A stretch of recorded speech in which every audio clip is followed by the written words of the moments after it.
Ситуация в стране находится под вниманием международной общественности. К примеру, посольство США в Кыргызстане распространило заявление о ситуации. В нем говорится, что Соединенные Штаты поддерживают мирный и демократический переходный период в республике. Также США выразили обеспокоенность угрозами конституционному строю Кыргызстана. Обеспокоен Евросоюз и соседние государства.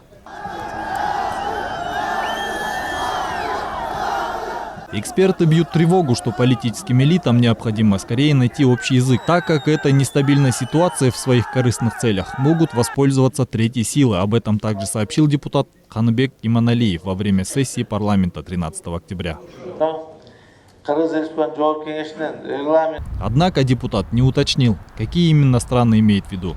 Как отмечают политологи, если говорить о третьих силах, то мы говорим, в большем случае, Россию, так как политика официального Бишкека всегда известна Кремлю. Кроме этого, Россия всегда пристально следит за позицией Средней Азии. Ведь не случайно Путин отправил в Кыргызстан Козака, так как Москве не нужен еще один проблематичный регион, как, например, Белоруссия или Украина. Если брать со стратегической стороны, то интересы России президент Медведев в 2010 году говорил, что парламентаризм для нашей страны неприемлем. Он говорил, что вы как белая ворона в Центральной Азии, и вам нужно было выбрать президентскую форму правления. Думаю, мы идем к этому обратно. У каждой формы правления есть свои минусы. Я повторюсь, что мы идем к президентской форме правления с подачи России. Поэтому они поддерживают это, и для них это выгодный вариант.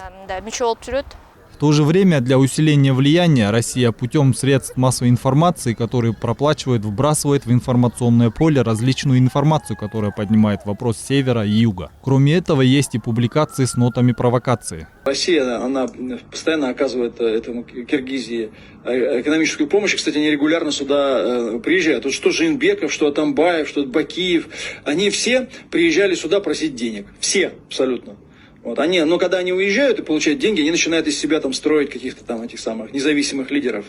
Вот, насколько мне известно, слава богу, так сказать, вот последний транш помощи нашей, мы вовремя его задержали.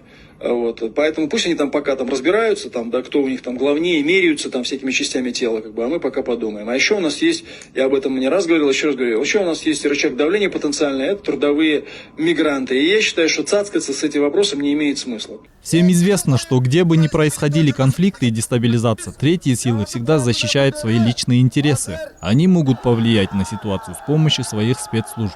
На данный момент много групп, которые не могут сдержать свои эмоции, к сожалению. В социальных сетях они призывают людей к насилию и так далее. Я думаю, пришло время одуматься. Это ведь наша страна, и нам в ней жить. Как бы ни было, сейчас страну ожидают перемены. Специалисты надеются, что правительство не остановит свою работу лишь назначением новых кадров. Азамат Кенжешев, Аида Аматбекова, Алтынбек Саакиев, Нью ТВ.